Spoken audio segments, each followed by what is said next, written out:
Examine the prologue to the Canterbury Tales as a mirror of the English society of the 14th century. Answer. Apart from its great poetical merits, the prologue to the Canterbury Tales forms a wonderful commentary upon English life in the 14th century.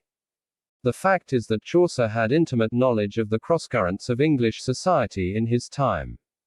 His keen observation, vast study, extensive travel and the variegated experience in the service of the state had familiarized him with the entire pageant of social life of those days. The group of pilgrims described in the prologue itself is an unequaled picture of the society of Chaucer's time. There is a knight lately coming from foreign wars. He is the symbol of the courteous, war-loving chivalry which was passing rapidly away. With him is the squire, his young son in very eye-catching costume. He symbolizes the new trends which were marking road in the old system. The prologue begins with the eulogy of the knight, and the stories also begin with the story of the knight.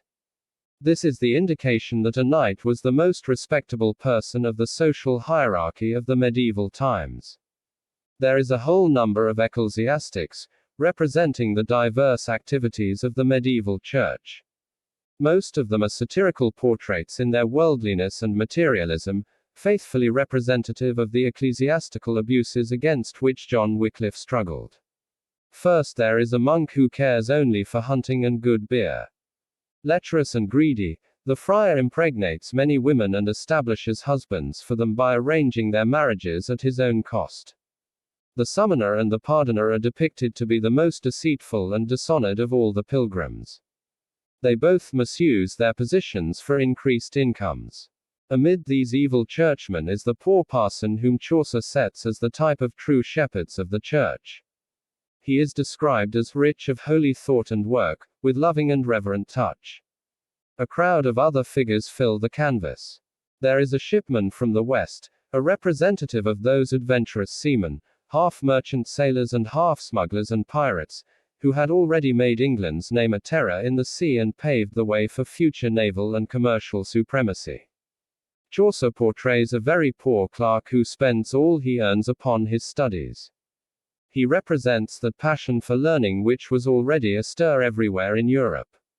There is a group of guildsmen, representing the mercantile and manufacturing activities which were lifting London rapidly to the rank of a great commercial power. Chaucer was both medieval and modern. The age of chivalry and religion was waning and almost vanishing, and the new offshoots of modernity were appearing. This is epitomized by the worldliness of the prioress and the monk, who are indulging in every worldly activity which they are not supposed to do religiously. These and a dozen other characters are all painted in vivid colors and with a psychological truth which remind us of the portraits of the Flemish painter, Van Eyck, Chaucer's contemporary.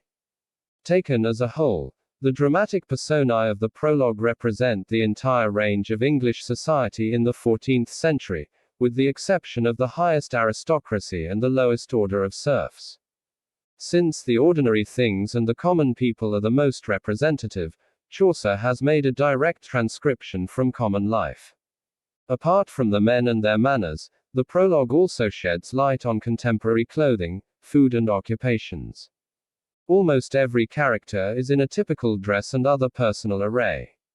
Chaucer displays his sense of humor by making comments on the lack of hygiene during the period by drawing the character of a cook named Roger. Poor Roger has an ulcer on his knee with thick white fluid oozing incessantly, still he is popular because of his blancmange, a chicken dish. Campton Rickett aptly says, like Shakespeare, Chaucer makes it his business to paint life as he sees it and paves others to say the morals.